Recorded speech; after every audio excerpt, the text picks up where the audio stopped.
nós estamos perante um processo que está comprometido, não há outra palavra a dizer, está comprometido com um processo que começou mal, continua mal a esta hora. Nesta hora que estamos aqui a conversar, o processo continua mal. E a grande questão que se coloca é como é que se vai sair disto. Como é que os alunos não são prejudicados, como é que as famílias não são prejudicadas e como é que se começa a antever hoje aquilo que vai acontecer na sexta-feira. Porque nós até podemos ter, como foi aqui afirmado, nós até podemos ter resultados publicados. O que não significa que a publicação dos resultados por si só dê confiança a todo este processo. E, portanto, vai haver uma coisa que é inevitável. Serão milhares e milhares e milhares, mais do que aquilo que é normal, a quererem a reavaliação das provas, a quererem saber o que é que está a acontecer.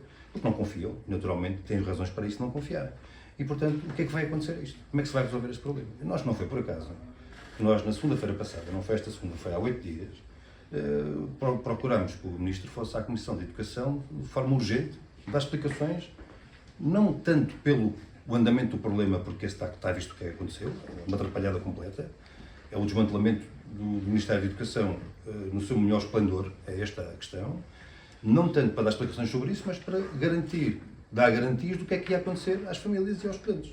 Pronto. E o Sr. Ministro entendeu, e o Governo entendeu que isso podia ser lá para dia 21, 22 ou 23 de julho.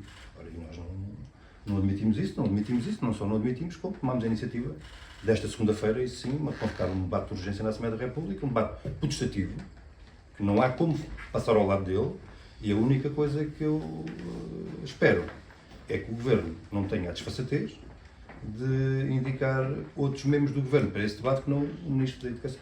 A Conferência de Líderes vai decidir amanhã sobre esse debate de urgência. Não há muito a decidir sobre isso. Está confiante então que vai ter o Ministro da Educação na sexta-feira a responder às perguntas? Eu acho é que não há como, ou seja, a Conferência de Líderes tem que organizar o debate. Não tem muito para decidir, porque é um debate protestativo e, portanto, é obrigatório que se faça. É um debate onde é convocado o Governo. Nós não estamos em condições de obrigar o Ministro da Educação a ir a esse debate.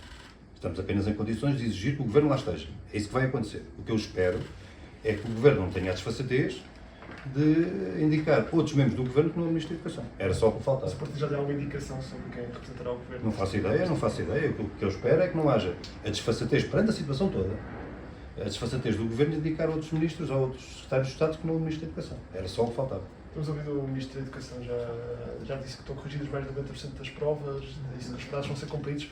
Confia, depois esta polémica, confia nas palavras do Ministro da Educação e que os prazos serão cumpridos. Na sexta-feira teremos a exame. Vamos lá ver. Se é até um bocadinho, o Ministro dizer uma coisa dessas, até um bocadinho, ele devia ser um bocadinho menos, mais humilde, e menos grosseiro, e menos arrogante. Então o Ministro, o prazo era dia 10.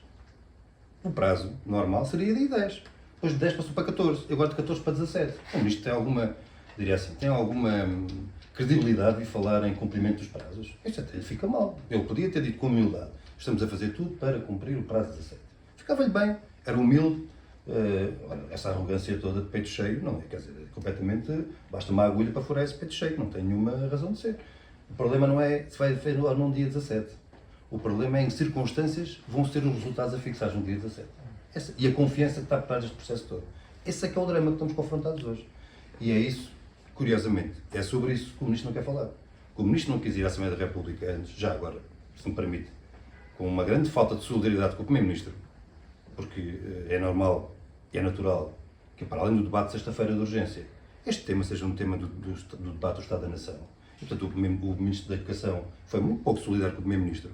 Vai obrigar o Primeiro-Ministro a carregar às costas a responsabilidade, que também tem em todo este processo, mas pronto, independentemente disso, até que o Ministro não quis lá ir. O Ministro tinha que dar as garantias do que é que ia acontecer. E tinha que dar as garantias como é que as famílias, e em particular os estudantes, não eram prejudicados. E o Ministro, pelos vistos, não tem garantias nenhumas. Isso é que ele não quis lá ir. Como é que viu, acabou por ser indeferido pelo Presidente da Assembleia da República, mas o pedido da Iniciativa Liberal para adiar o debate do Estado da Nação para depois deste debate de urgência com o Ministro da Educação? Olha, eu vi, isso sim.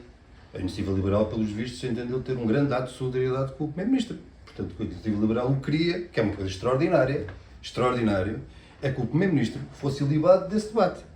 Que eu se calhar é uma questão de compensação, é a lei da compensação, como o Ministro foi pouco solidário com o Primeiro-Ministro, então a Iniciativa Liberal era solidária com o Primeiro-Ministro, evitando que o Primeiro-Ministro fosse confrontado com isto. Extraordinário. Ficará para a história iniciativa de iniciativa liberal, sempre ao serviço do governo do PSD-CDS. O PS já disse que com toda esta confusão uma comissão parlamentar de inquérito parece cada vez mais inevitável. Depois do debate de urgência, o PCP não tem excluído, mas tem dito que o mais importante são esclarecimentos agora, com o debate. O PCP vai passar a defender de forma mais acérrima essa CPI? Não, nós nunca nos pusemos fora disso, pelo contrário, até sempre não era por nós que essa iniciativa não avançava, e não será por nós que não avança, isso não é.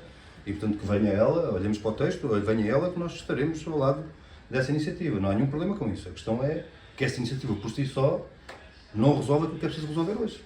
E o que é preciso resolver hoje é as garantias de nenhum estudante e nenhuma família é prejudicada com esta atrapalhada completa do Ministério da Educação, com este desmantelamento do Ministério da Educação. Ora, a CPI pode ser importante para esclarecer, pode ser importante para se identificar, inclusive, aquilo que andamos a dizer desde agosto do ano passado, que era todo este processo de desmantelamento do Ministério da Educação ia ter consequências. Aí estão elas. Não é só nisto, mas aí estão elas. Há outras fases do desmantelamento que estão em curso. Poderemos falar sobre elas no futuro.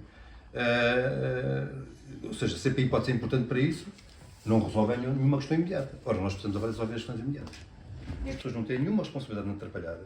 Os professores estão a dar o melhor que deram durante o ano inteiro e estão a dar o melhor os professores classificadores nesta fase em questão. Aliás, como foi aqui dito, portanto, os professores só podem estar, diria assim, com grande satisfação face a cumprir o seu papel.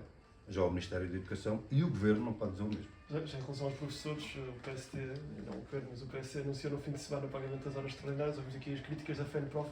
Perguntava-lhe se alinha com as críticas da FENPROF e também como é que vê o facto deste não ser feito por pessoas que têm um lugar. Olha, sabe o que é que eu lhe digo sobre isso? Para além de ser uma coisa completamente estapafúrdia, ter um porta-voz do PSD a falar em nome do Governo, que é uma coisa completamente estapafúrdia, a única satisfação que me dá, sabe qual é que é? É que o porta-voz do PSD falou sobre isso e disse que o Governo vai pagar horas extraordinárias. Mas só o faz porque os trabalhadores, inclusive os professores, derrotaram o pacote laboral. Porque se o Governo tivesse imposto o pacote laboral, a esta hora estava só o Sebastião Bugalho a dizer que ia dar banco de horas aos professores. E, portanto, quer dizer, isso não...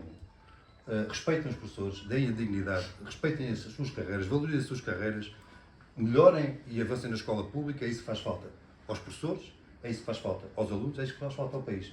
Coisas dessas por parte dos porta-vozes do PSD, esse também é cada tiro, cada mel, vou dizer.